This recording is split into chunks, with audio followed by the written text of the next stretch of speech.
حضرات، اب آئیے میں آپ کے سامنے ایک ایسے خطیب کو دعوت دینے جا رہا ہوں جن کو آپ میدان خطابت کا شہسوار اور فن خطابت کا کلاکار بھی کہہ سکتے ہیں، کیونکہ زبان و بیان میں ایسی مہارت رکھتے ہیں کہ تھوڑی دیر کی گفتگو میں سامعین کو اپنا بنا لیتے ہیں۔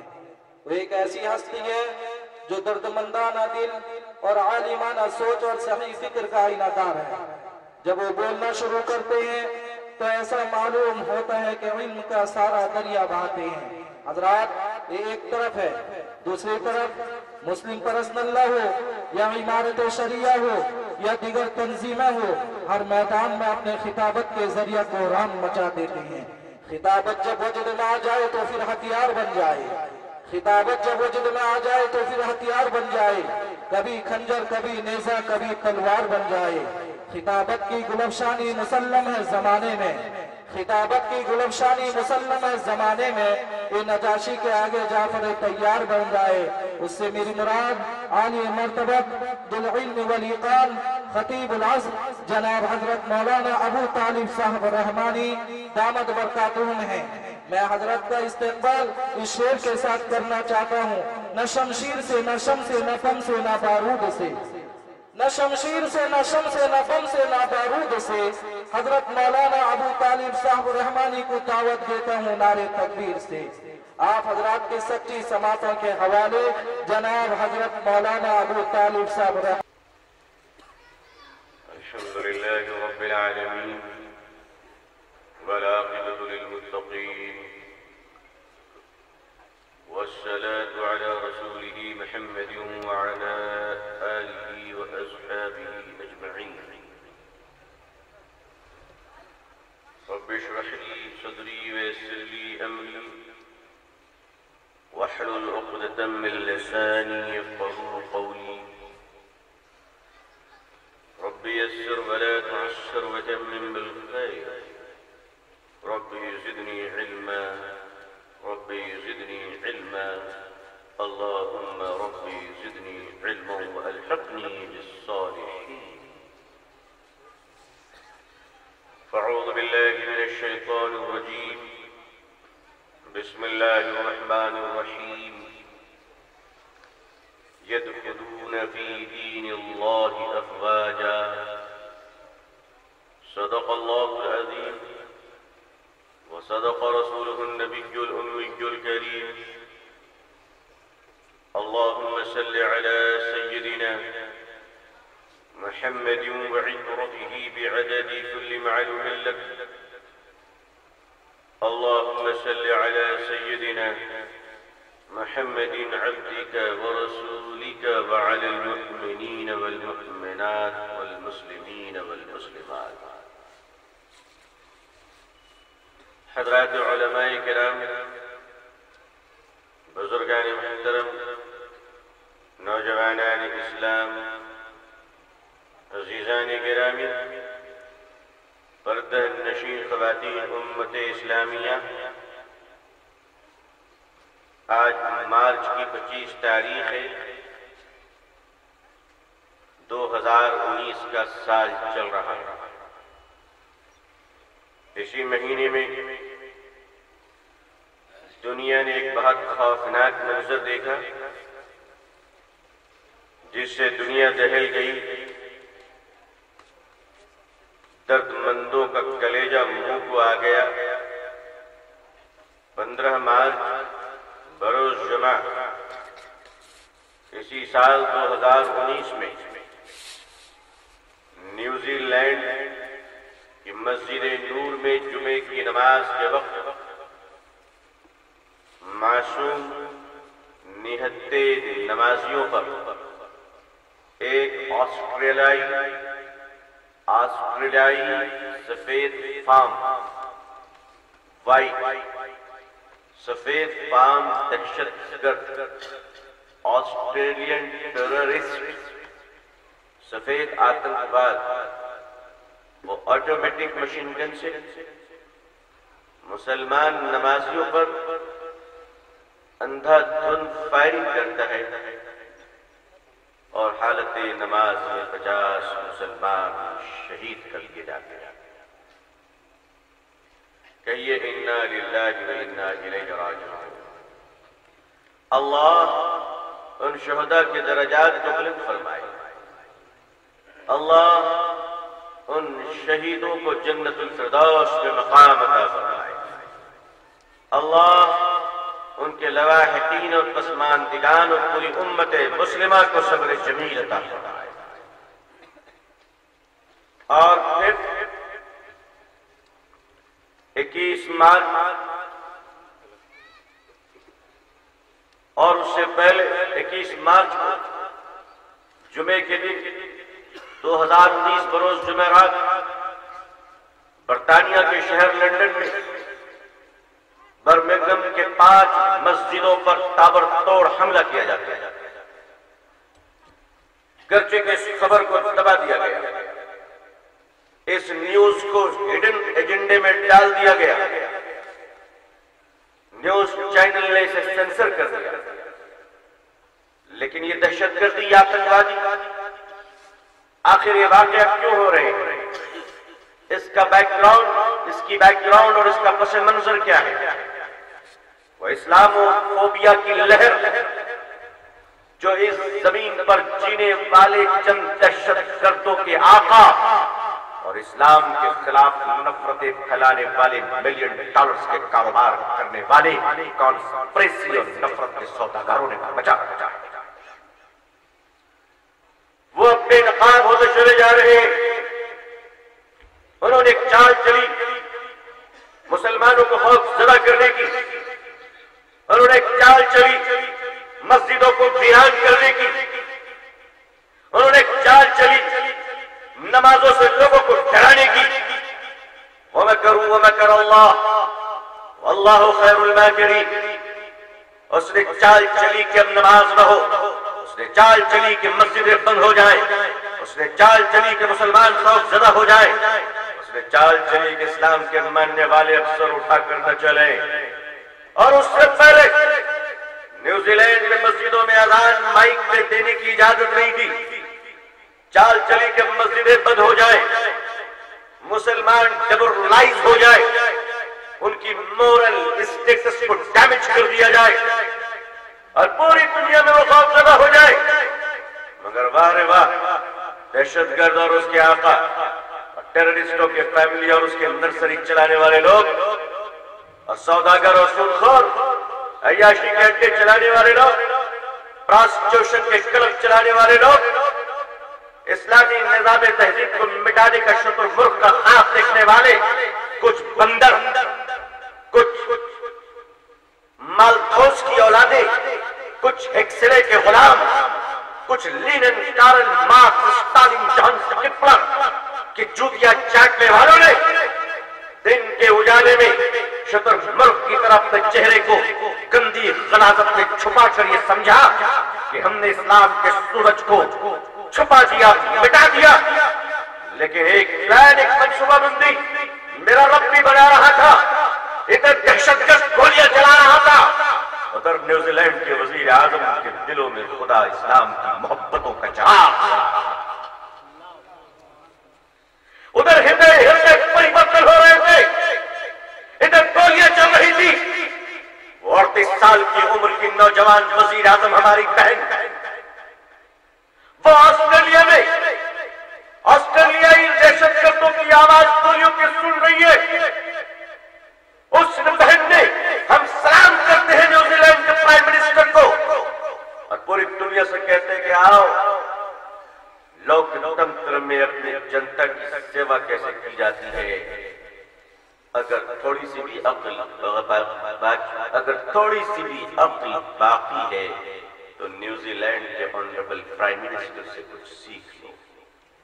انہوں نے پریس کانفرنس نہیں بلائی، میڈیا کو بیان نہیں دیا، واقعات کو کنڈم نہیں، اٹھتی ہے اور سیدھا شہداؤں کے بیچ میں آتی ہے، لوگوں کے بیچ میں آتی ہے، دنیا کے سوالوں کا جواب دیتی ہے، میڈیا کا سامنا کرتی ہے۔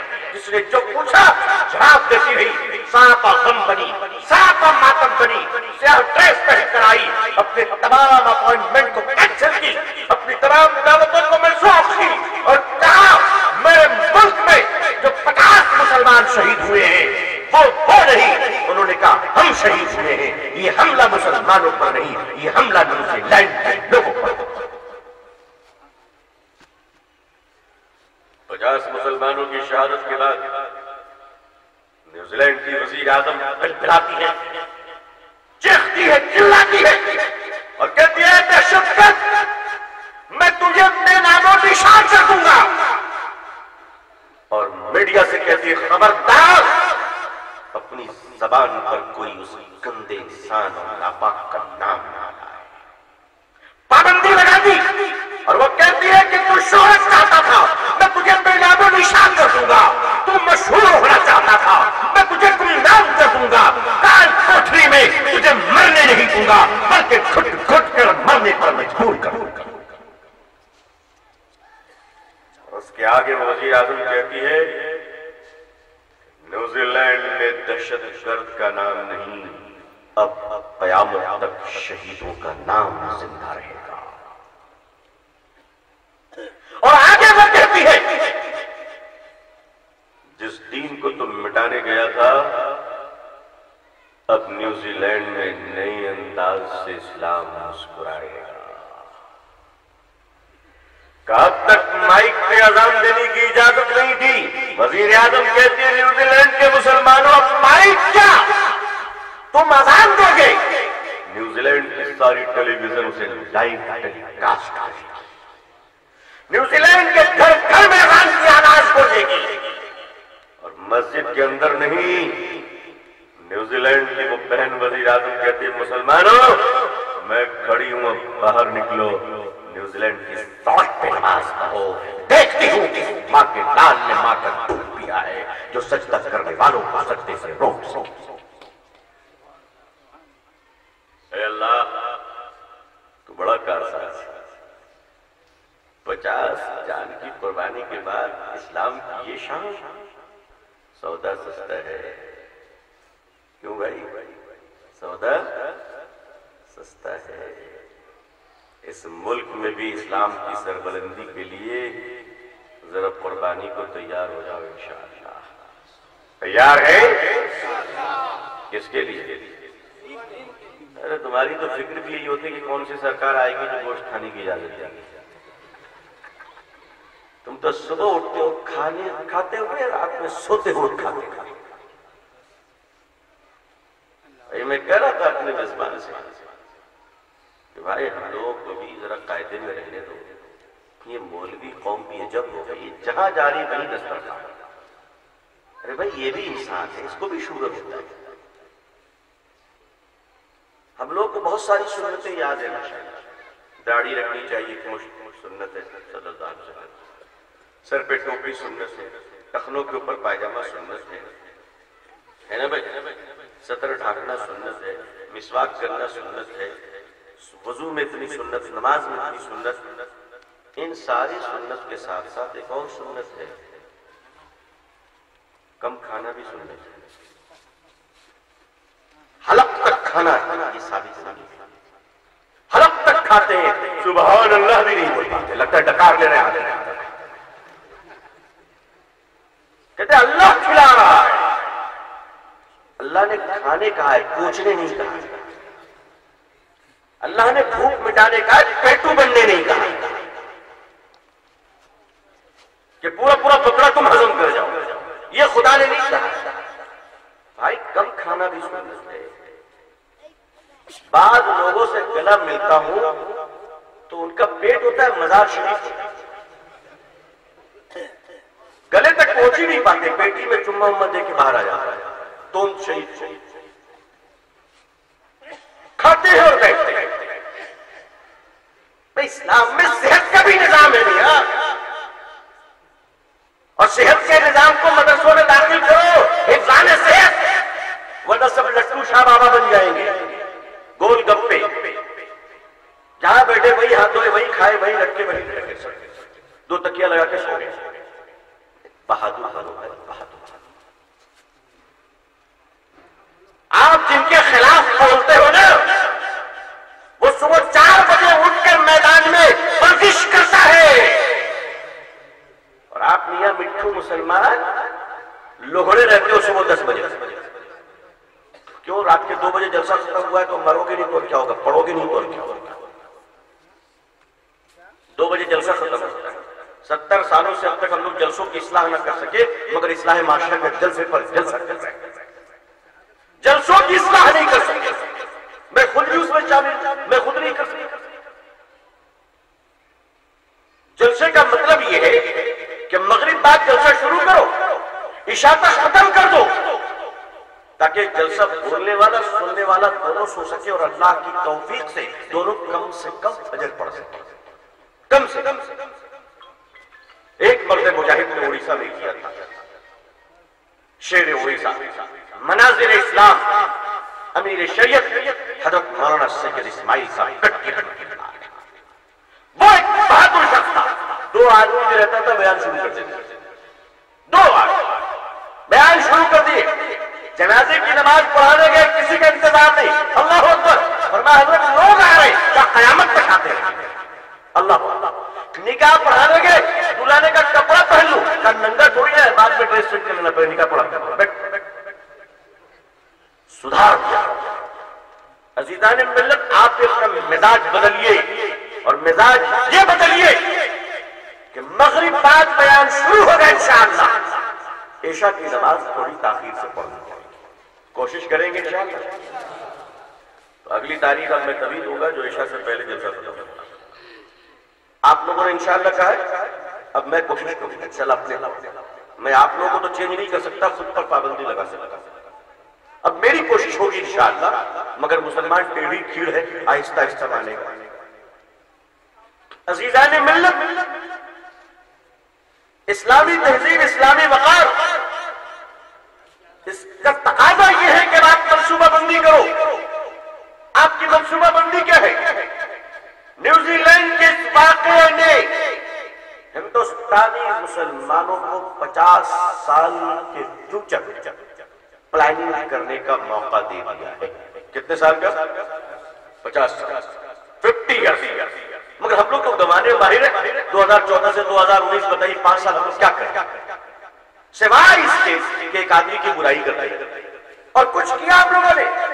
اب 2019 آیا تو بے چینی کی کھجلی ہو رہی. اب کیا ہوگا، اب کیا ہوگا، اب کیا ہوگا؟ وہی ہوگا. تمہاری کھجلیوں سے حکومت نہیں بدلتی، کیا کھجلانے سے اور وہاں تقریر کرنے سے اور قومی یکجہتی کانفرنس کرنے سے کچھ نہیں ہوگا. عالی جناب، عالی وقار، کمرے میں سر جوڑ کر بیٹھیے اور بیٹھ کر منصوبہ بندی کیجیے. اگر آپ پلاننگ نہیں کریں گے تو جلسے سمیت آپ کھاڑ دی جائیں گے. اور میں دیکھ رہا ہوں کہ وہ ہو رہا ہے. مدرسوں میں ہمارے علماء کرام بیٹھے ہوئے، مدرسوں میں طلبہ کے ہیلتھ پوائنٹ آف ویو سے ہمارے پاس پلاننگ ہونی چاہیے. ہونی چاہیے کہ نہیں ہونی چاہیے؟ 100 200 500 1000 طلبہ پڑھ رہے ہیں مدرسوں میں، ان کی صحت کیسے ٹھیک رہے گی؟ ان کو آپ اس پوائنٹ آف ویو سے کناڈا سکھائیے. بھارت کا سنویدھان اس کی اجازت دیتا ہے. اگر کوئی ایک قوم میدان میں جا کے لاٹھی کھیلنے کی ٹریننگ لے سکتی ہے تو کیا آپ اپنے دیش میں مدرسوں کے بچوں کو کراٹا اور بلیک کمانڈوز نہیں بنا سکتے؟ بلیک بیلٹ نہیں بنا سکتے؟ آپ بنا سکتے ہیں. اور پوچھا جائے آپ سے تو آپ کہیے ہم اس لیے اپنے بچوں کو ڈنڈا سکھا رہے، لاٹھی سکھا رہے، کسرت سکھا رہے، ورزش سکھا رہے، کراٹے سکھا رہے، تاکہ ڈوکلام کی سرحد پر چائنیز فوج اور کشمیر کی سرحد پر پاکستان کے آتنکوادوں سے لڑتے ہوئے اگر بھارت کی فوج کو ہماری ضرورت پڑی تو ہم اپنے بچوں کو کفن پہنا کر سرحدوں پہ پہنچا دیں گے. یہ بھی ایک شعبہ ہے جہاں پر لائبریری بنانی ہے، بلڈنگ بنانی ہے، اچھا سا مطبخ بنانا ہے جہاں مغلائی فرائی ہو، استنجے خانے اور مہمان خانے. وہاں پر ایک منصوبہ یہ بھی رکھیے کہ ہمارے مدرسے کے طلباء کی صحت کے تعلق سے ہماری فکر ہونی چاہیے تاکہ ہماری قوم میں بیمار مولوی اور اپاہج لوگوں کی نہیں بلکہ بہادر علماء کی فوج تیار ہو. عزیزان ملت، یہ بھی ایک منصوبہ بندی ہے. نیوزی لینڈ میں اسلام نے ایک نئی کروٹ لی ہے. سب نیوزی لینڈ میں ماشاءاللہ نئی کروٹ. اور آپ کو بتا دوں کہ کہ جس نیوزی لینڈ میں مسجد میں اذان دینے کی اجازت نہیں تھی، اس نیوزی لینڈ کے پارلیمنٹ میں پہلی بار وزیر اعظم ہماری بہن اعلان کرتی ہے کہ اب نیوزی لینڈ کا پارلیمنٹ گانے سے بجانے سے، نیشنل اینتھم اور نیشنل سانگ سے نہیں بلکہ نیوزی لینڈ کے پارلیمنٹ کا آغاز ہوگا تو قرآن کریم کی تلاوت سے آواز ہوگا۔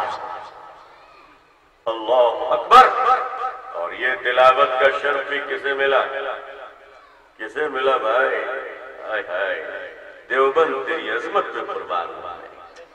تو بھی کیا چیز ہے، تو بھی کیا چیز ہے، دیوبند تیری عظمت پہ قربان ہوا۔ دیوبند کی عظمت کو واقعی اللہ نے اتنا نرالا بنایا، اتنا نرالا بنایا۔ وہ فکر، وہ نہج، حکیم الامت حضرت مولانا اشرف علی تھانوی رحمت اللہ علیہ، سب کہہ دو رحمت اللہ علیہ، آپ کے بھانجے جو نیوزی لینڈ کے باشندے ہیں، عالم دین ہیں، ان کو یہ مقام اللہ نے دیا، اور وہ نیوزی لینڈ کے پارلیمنٹ میں تشریف لے جاتے ہیں اور کھڑے ہو کے قرآن پڑھتے ہیں۔ نیوزی لینڈ کے ممبر آف پارلیمنٹ کھڑے تھے، اسپیکر صاحب کھڑے تھے، محترمہ وزیر اعظم صاحبہ کھڑی تھی، آنریبل سینیٹرز کھڑے تھے، بیوروکریٹ اور آفیسر کھڑے تھے۔ ساروں سے پوچھے کہ تم کیوں کھڑے ہو؟ تو وہ اس دن ایک ہی بات کہتے، خدا کا کلام پڑھا جا رہا ہے اس لیے کھڑا ہوں، اس لیے کھڑا ہوں۔ کہ اس کلام کی عظمت تمہارے دل میں کیسے آئی؟ کہ آتنکواد کی گولیوں کی آواز۔ پارلیمنٹ میں قرآن پڑھا گیا اور پڑھنے میں بھی جو آیت کا انتخاب کیا، سبحان اللہ سبحان اللہ، یا ایھا الذین آمنوا استعینوا بالصبر والصلاۃ، یہ آیت میں بچپن سے پڑھ رہا ہوں۔ اس دن معلوم ہوا کہ اللہ تعالیٰ نے آج ہی نازل کیا نیوزی لینڈ کے پارلیمنٹ کے لیے۔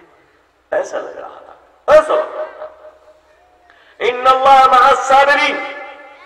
اور اس کے بعد نیوزی لینڈ کی وزیر اعظم خطاب کرتی ہے تو کیا خطاب کرتی ہے پوری دنیا کے لوگوں کو؟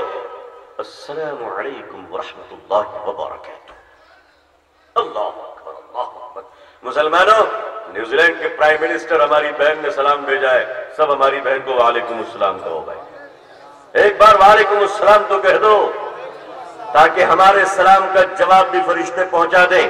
اور جانتے میں کیوں وعلیکم السلام آپ سے کہلوا رہا ہوں؟ اس کی حکمت سن لیجیے اچھی طرح۔ پہلی بات تو یہ ہے کہ ہم احسان فراموش قوم نہیں ہے، نہیں ہے۔ اگر کوئی ہماری محبت میں قدم آگے بڑھائے گا تو ہم اس کے لیے 10 قدم آگے بڑھ کر محبت سے اسے چومنے کو تیار ہیں۔ اللہ کے نبی صلی اللہ علیہ وسلم نے مکے سے حضرت جعفر بن ابو طالب رضی اللہ تعالیٰ عنہ کی قیادت میں ایک چھوٹا سا مسلمانوں کا دستہ ہجرت میں حبشہ بھیجا تھا۔ جب وہ دستہ ہجرت کو حبشہ گیا، حبشہ کا بادشاہ نجاشی، جو اس وقت تک تو مسلمان نہیں ہوا تھا، لیکن اس نے مسلمانوں کو ویلکم کیا، اور اس نے مسلمانوں کو ویلکم کیا۔ اور جب ابو سفیان کا ڈیلیگیشن پیچھے سے پہنچا مسلمانوں کی مخالفت کرنے کو، تو نجاشی نے کہا کہ مسلمانوں، تم حبشہ میں جس کونے میں چاہو رہو، میری حکومت میں تمہارا کوئی کچھ بگاڑ نہیں سکتا۔ تم جیو اسلام پر، بڑھو اسلام پر، عبادت کرو، سجدے کرو، تمہیں پوری آزادی اسلام پر چلنے کی۔ حبشہ کے بادشاہ نجاشی کے سلوک کی خبر ملتی ہے میرے پیارے آقا صلی اللہ علیہ وسلم کو، تو رحمت للعالمین صلی اللہ علیہ وسلم نے نجاشی کے لیے ہدایت کی دعا کی۔ اللہ اکبر۔ اسلام کو ویلکم کرنے پر نبی کی دعا ملتی ہے، اور نبی کی دعا کی برکت سے نجاشی ایمان لاتا ہے۔ مسلمانوں آؤ ہم سب بھی دعا کرتے کہ اے اللہ، نبی کے زمانے میں جو نجاشی کا کردار تھا، ہم گنہگاروں کے زمانے میں نیوزی لینڈ کے پرائم منسٹر کا وہی کردار سامنے آ رہا ہے۔ تو نے نجاشی کو ہدایت دی تھی، ہم دعا کرتے ہیں کہ نیوزی لینڈ کے وزیر اعظم کو بھی تو ایمان کی دولت عطا فرما۔ اور ہماری بہن نیوزی لینڈ کی پوری تاریخ بدل گئی۔ اسلام دشمنوں کے سینے پہ سانپ لوٹ رہا ہے اس وقت۔ کیا کرنے گئے تھے کیا ہو گیا؟ مارنے گئے تھے زندہ کر دیا۔ کیوں بھائی؟ مارنے گئے تھے زندہ کر دیا۔ اسے پتا نہیں کہ مسلمان مرتا ہے تو اسلام زندہ ہوتا ہے۔ مسلمان مرتا ہے تو اسلام زندہ ہوتا ہے، اور اسلام زندہ ہوتا ہے ہر کربلا کے بعد۔ امام حسین نے کربلا میں جان دی تو اسلام زندہ ہوا، نیوزی لینڈ کے مسلمانوں نے شہادت دی تو پھر اسلام مسکرانے لگا، اور وہ بھی یورپ کی دھرتی پہ۔ پورے نیوزی لینڈ کی پبلک ایک طرف ہو گئی، پورے نیوزی لینڈ مسلمان ہیں کتنے وہاں پہ؟ 37,000 کل مسلمان ہیں نیوزی لینڈ میں، کل دنیا کا نمبر 2 پیسفل کنٹری مانا جاتا ہے، number 2 peaceful country New Zealand, جہاں امن، جہاں لوگ خراش بھی لگے تو پریشان ہو جاتے ہیں۔ اس نیوزی لینڈ کی پوری پبلک نان مسلم ایک ساتھ کھڑی ہو گئی، اور کھڑی ہو کے کیا کر پتا ہے؟ مسجد کو گھیر لیا وہاں کی پبلک نے، عورت، لڑکی، چھوٹے چھوٹے بچے، باپ، بوڑھے، بوڑھیاں، سارے نیوزی لینڈ والوں نے آ کر مسجد کو گھیر لیا۔ مسلمانوں نے پوچھا واٹ ہیپن، کیا بات ہے؟ تو نیوزی لینڈ کی عوام نے کہا میرے بھائی مسلمانوں، ہم مسجد کے باہر سیکورٹی میں کھڑے ہو رہے ہیں، اندر تم سجدہ کرو، باہر اگر کوئی آتنکواد آیا تو گولیاں ہم اپنے سینے پہ کھائیں گے۔ اللہ اکبر، اللہ اکبر۔ اور نیوزی لینڈ کی پبلک کھڑی ہے کہ تم نماز پڑھو، ہم حفاظت کریں گے۔ یہ منظر اسلامی تاریخ نے پہلی بار تب دیکھا تھا جب میرے پیارے آقا صلی اللہ علیہ وسلم دار ارقم میں مسلمانوں کو لے کر دین کی دعوت دے رہے تھے۔ حضرت عمر کو اللہ نے ہدایت دی، حضرت عمر ایمان لائے اور فرمایا یا رسول اللہ صلی اللہ علیہ وسلم، عمر کی غیرت کو یہ گوارا نہیں ہے کہ عمر چھپ کر نماز پڑھے، میں ایمان لا چکا ہوں، اب حرم میں کھل کر نماز پڑھوں گا۔ اللہ اللہ، عمر آتے ہیں اور اعلان کرتے ہیں اہل مکہ، عمر ایمان لا چکا ہے۔ اگر کسی کو اپنے بچے کو یتیم اور بیوی کو بیوہ بنانا ہو تو آگے آ جاؤ۔ نبی پاک صلی اللہ علیہ وسلم نے 2 دستہ بنایا، ایک امیر حمزہ کی سپہ سالاری میں، دوسرے عمر کی حفاظت میں۔ مسلمان نماز پڑھ رہے تھے۔ ہم نے یہ واقعہ، یہ منظر اسلامی تاریخ میں دیکھا، پہلی بار اپنی نظر سے دیکھا کہ جب نیوزی لینڈ کی مسجد میں مسلمان نماز پڑھ رہے ہوں تو باہر نیوزی لینڈ کی غیر مسلم عوام مسلمانوں کی حفاظت میں چھاتی پہ گولی کھانے کو بے قرار نظر آ رہی ہو۔ اللہ اکبر۔ یہ اللہ تعالیٰ نے آپ کو یہ مقام دنیا میں دیا۔ مسلمانوں، شہادت کبھی رائے گا نہیں جاتی، کبھی رائے گا نہیں جاتی شہادت۔ بہادری پیدا کرو، حوصلہ پیدا کرو، اور جب بہادری اور حوصلہ پیدا کرو گے میری قوم کے لوگوں، بزدل لوگ زمین پر بوجھ ہوا کرتے ہیں، بہادر لوگ زمین کے بادشاہ ہوا کرتے ہیں۔ کچھ لوگ ایسے بھی مرنے والے ہوتے ہیں جن کو صرف 4 کاندھے اٹھا کر قبروں میں ڈال دیتے ہیں، اور کچھ بہادر ایسے بھی ہوتے ہیں جو مرتا ہے تو پورا ملک چاہتا ہے کہ وہ اپنے کاندھے پہ اٹھا لے۔ جیتے جی اسے کوئی نہیں جانتا تھا، مرنے کے بعد ساری دنیا نے جان لیا، اس لیے کہ جب جیتے تھے تو اپنے لیے، اور دنیا نے اس لیے جان لیا کہ اب مرے ہو تو خدا کے لیے۔ خدا اپنے محبوبوں کو مقبول بھی بناتا ہے، مشہور بھی بناتا ہے۔ میری قوم کے لوگوں، اب بزدلی چھوڑو اور آؤ کھڑے ہو جاؤ، تاکہ مانوتا کی سیوا اور دیش کی رکشا اور انسانیت کی خدمت اور سوشل سروس، بھوکوں کو کھانا کھلانا، ننگوں کو کپڑا پہنانا، پیاسوں کو پانی پلانا، بھٹکے ہوئے کو راہ بتانا، میرے آقا صلی اللہ علیہ وسلم کی ان سنتوں کو بھی زندہ کرو۔ یہ بھی میرے حضور کی سنت ہے صلی اللہ علیہ وسلم کہ بھٹکے ہوئے مسافروں کو راہ بتانا۔ اگر راستے میں تم اپنی گاڑی سے جا رہے ہو اور کوئی مسافر رکا ہے، رکو اور آقا کی سنت سمجھ کر اسے راستہ بتاؤ۔ مسلمانوں، یہ بھی سنت ہے، اس سنت کو کون زندہ کرے گا؟ یہ سنت تم بھول گئے؟ مسلمانوں، پیاسوں کو پانی پلانا یہ میرے نبی کی سنت ہے صلی اللہ علیہ وسلم۔ اس سنت کو علماء کو زندہ کرنا پڑے گا، پیروں کو زندہ کرنا پڑے گا، حافظوں اور عالموں کو زندہ کرنا پڑے گا، مدرسوں کے بچوں کو زندہ کرنا پڑے گا۔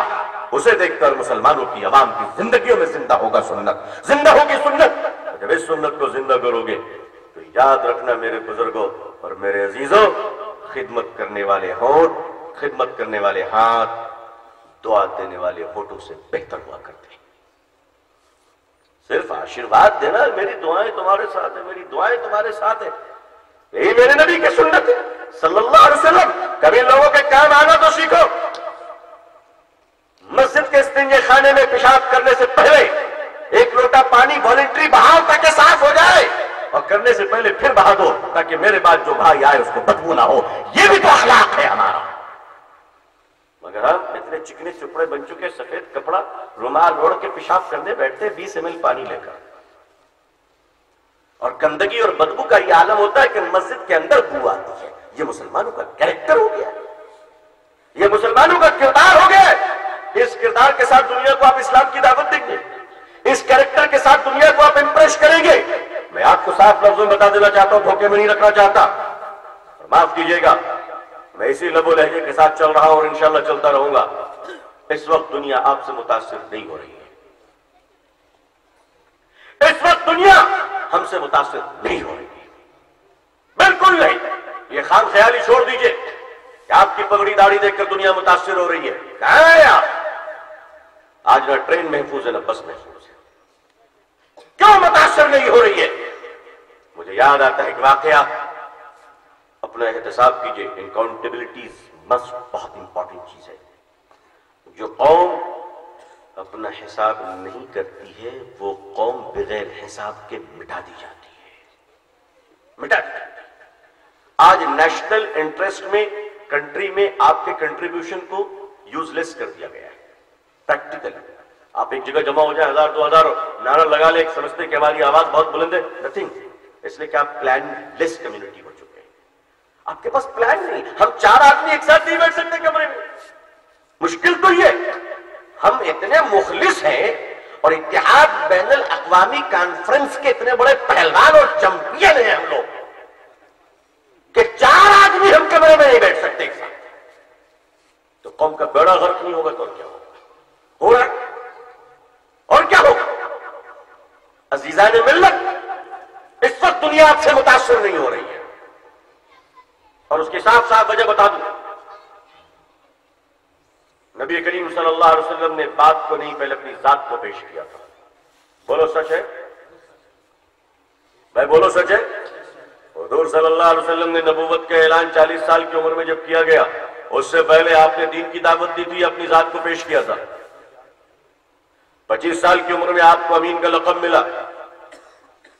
حضرت خدیجہ آپ کی امانت داری پر فدا ہو گئی. نبوت ظاہر تو نہیں ہوئی تھی. سارا مکہ آپ کو صادق کہہ کر پکارتا تھا. اس بھری جوانی میں کوئی نہیں جانتا تھا کہ آپ اللہ کے نبی ہیں, کسی کو پتہ نہیں تھا. حضور صلی اللہ علیہ وسلم نے اہل مکہ کے سامنے اپنی ذات رکھا, بات بعد میں رکھی, ذات پہلے رکھی. اور اس کی دلیل یہ ہے کہ نجاشی کے دربار میں جب ابو سفیان پہنچے اسلام کے خلاف اور مسلمانوں کے خلاف بولنے کے لیے, تو نجاشی کے دربار کے ایک وزیر نے ابو سفیان سے تنہائی میں پوچھا تھا کہ ابو سفیان یہ بتاؤ, تمہارے مکے میں جس شخص نے نبوت کا دعویٰ کیا ہے وہ کبھی جھوٹ بھی بولتا ہے؟ ابو سفیان نے کہا, میں قسم کھا کر کہتا ہوں ہمارے اختلاف اپنی جگہ پر ہے, مگر خدا کی قسم محمد کبھی جھوٹ نہیں بولتا ہے صلی اللہ علیہ وسلم. اور آج مسلمان کبھی کبھی سچ بھی بولتا ہے, کبھی کبھی. ہم ایسا نہیں بولتے کہ آپ سچ نہیں بولتے. آج چہرے پہ ہمارے نور نہیں ہے. اس نور آئے گا کیسے؟ معاملات میں سچے نہیں ہیں, دھوکے کے چمپئن ہیں, فراڈ کے چمپئن ہیں. ادھر کباب ادھر کر دیا, اور اس میں ہر سائز کے آدمی اور ہر ڈپارٹمنٹ کے آدمی انوالو ہے. اس کام خیر ایک جگہ سے نہیں مٹی ہے, ہر جگہ سے مٹ رہی ہے خیر. اور خیر کو واپس لانا ہے کہیے انشاءاللہ, تو روٹھے ہوئے رب کو منانا پڑے گا اور لین دین کے معاملات کو درست کرنے ہوں گے. قوم کی امانت کو امانت سمجھنا ہوگا. امانت کو اپنی جاگیر سمجھتے ہیں لوگ. قوم کی امانت کو اپنی جاگیر سمجھ گئے. ابا جان کا مال ہے, جہاں چاہ خرچ کیا. زکات کی رقم مہمانوں پہ خرچ ہو رہا ہے, کس نے اجازت کیا؟ اس امانت کے اصول کو سیکھیے, ورنہ میں بتا دے رہا ہوں آپ کو کہ جو تدبیر اس وقت چل رہی ہے نا, وہ تدبیر اب انہی دروازوں سے فتنہ داخل ہونے والا ہے آڈیٹنگ کے نام پر. جی ہاں، اللہ نہ کرے کہ سب ہو. آپ نشانے پہ ہیں. ہم اور آپ اگر بچ سکتے ہیں تو صرف ایک راستہ ہے، اور وہ راستہ ہے نبی کریم صلی اللہ علیہ وسلم کے اخلاق کی نقل کرنے پر.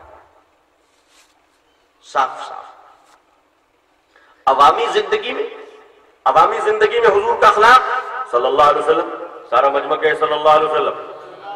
عوامی زندگی میں حضور کے اخلاق صلی اللہ علیہ وسلم، مطلب راستے میں جا رہے، بس میں جا رہے، ٹرین میں جا رہے، سڑک پہ جا رہے، ہندو بھائیوں، سکھ بھائیوں، کرسچن بھائیوں، کوئی بھائیوں، پہلی نظر میں اس کے تعلق سے دل میں یہ رائے قائم کیجئے کہ یہ اللہ کا بندہ ہے اور حضور صلی اللہ علیہ وسلم کی امت ہے. بولو اس میں کوئی اختلاف ہے؟ ارے کوئی اختلاف ہے بھائی؟ دوسروں کو عزت دینا سیکھیے، عوامی زندگی میں اخلاق کو اپنائیے. عوامی زندگی میں، گھریلو زندگی میں معاملات کتنے خطرناک ہیں. بچوں کے درمیان صلہ رحمی نہیں، انصاف نہیں، بیٹی کو برابر حق نہیں دیتے،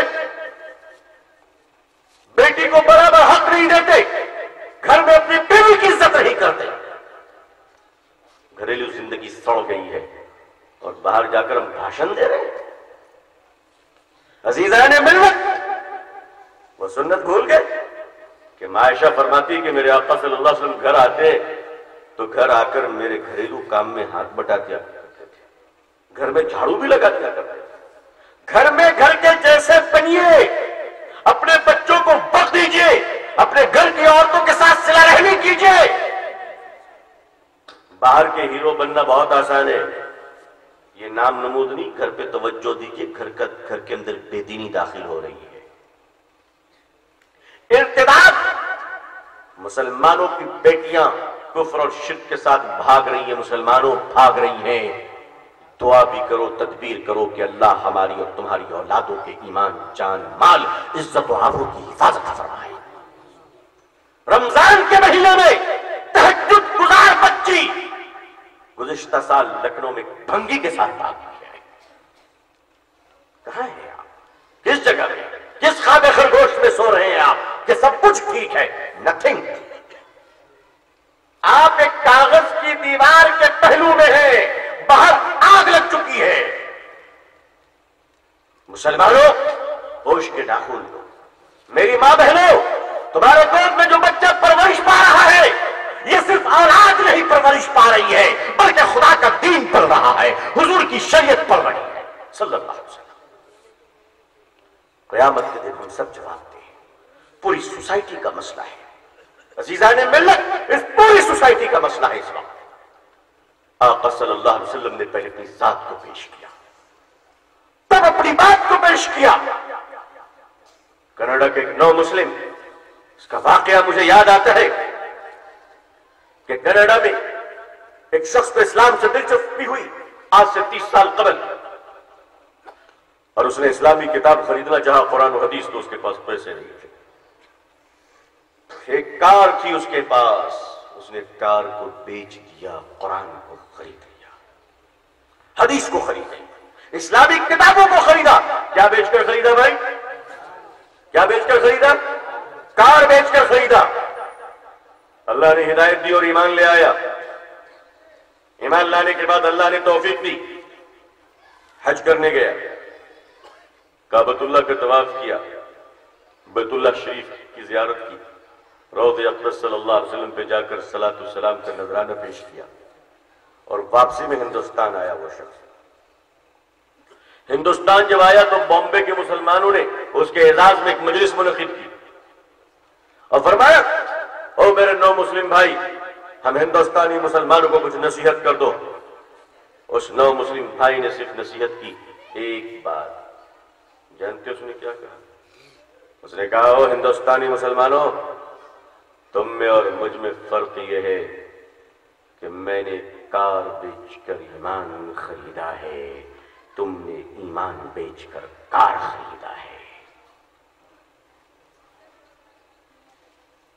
مسلمان ایمان بیچ کر دکان خرید رہا ہے اور معاف کیجیے گا ایمان بیچ کر پائجامہ کرتا خرید رہا ہے، ایمان بیچ کر مکان بنا رہا ہے، ایمان بیچ کر بیٹیوں کی شادی کر رہا ہے، ایمان بیچ کر دنیا میں اپنا لوہا منوانا چاہتا ہے۔ یہ حالات ایک دن میں نہیں آئے ہیں۔ آج جو طاقتیں ہندوستان پہ ہم پہ مسلط کی گئی ہیں، یہ ایک دن میں نہیں 100 سال کی تیاری کا نتیجہ ہے۔ ہمارے اور آپ کے پاس کیا تیاری، کیا ویژن ہے ہمارے پاس؟ چلیے لوٹیے 1400 سال پہلے اور آ کر کچھ کیلکولیشن کیجئے کہ اب ہمارا ویژن اور کنسپٹ اور فیوچر پلاننگ کیا ہونی چاہیے۔ فیوچر پلاننگ میں آپ کو 2-3 اسٹیپ لینے ہیں، بولڈ اسٹیپ۔ نمبر 1، آپس کے ہر الجھن کو، توجہ چاہتا ہوں، توجہ ہے آپ لوگوں کی،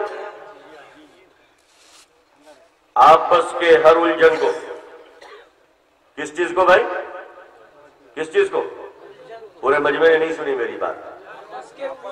آپس کے الجھن کو، بھائی بھائی کے جھگڑے، میاں بیوی کے جھگڑے، ماں باپ اور اولاد کی تلخیاں، آس پڑوس کی غلط فہمیاں، ان تمام معاملات اور الجھنوں کو سلجھانے کے لیے آپ اسلام کے ماہر علماء سے ہی رجوع کریں گے انشاءاللہ۔ یہ طے کر لیجیے اپنے طرف۔ آپ کے دامن کو میں علماء سے باندھ کر جا رہا ہوں۔ آج میں قیامت کے دن تمہارے لیے جواب دے نہیں رہوں گا۔ اب یہ علماء جواب دے اور آپ جواب دیں۔ میں آپ سے کہہ رہا ہوں اپنی تمام تر الجھنوں کو سلجھانے کے لیے میں یہ تو نہیں کہہ سکتا کدھر نہیں جانا ہے، بہت ہوش میں گفتگو کرنے کی ضرورت ہے۔ الیکشن کا زمانہ ہے، بہت احتیاط کے ساتھ گفتگو کریں، یہ بھی بتا دے رہا ہوں۔ ہوش میں جوش نہ کھو دیں، اچھل کود کر کے نیچے اوپر ہو گئے، کل کو پھر آپ کو کوئی خبر لینے والا نہیں ہوگا۔ آپ کو اپنے علماء سے رجوع کرنا ہے اور دین اور شریعت کی روشنی میں اپنے معاملات کو اسلامی مشورے سے حل کرنا ہے انشاءاللہ۔ بات کو سمجھ گئے آپ؟ سمجھ گئے آپ؟ مطلب آپ کو ادھر ادھر نہیں آنا ہے، پیسے برباد نہیں کرنا ہے، وقت برباد نہیں کرنا ہے، اور اپنی عزت کو نیلام نہیں کرنا ہے۔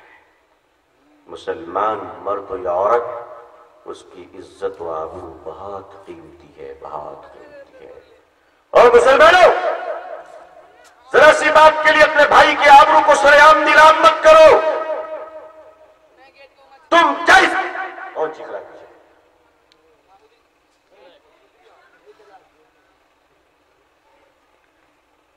قوم کو تہذیب سکھائیے، تہذیب سکھائیے۔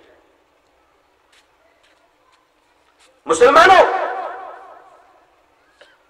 جائز پہ رہتے ہوئے اگر تم جھک جاؤ گے، خدا قیامت کے دن تمہارے سروں کو بلند کرے گا انشاءاللہ۔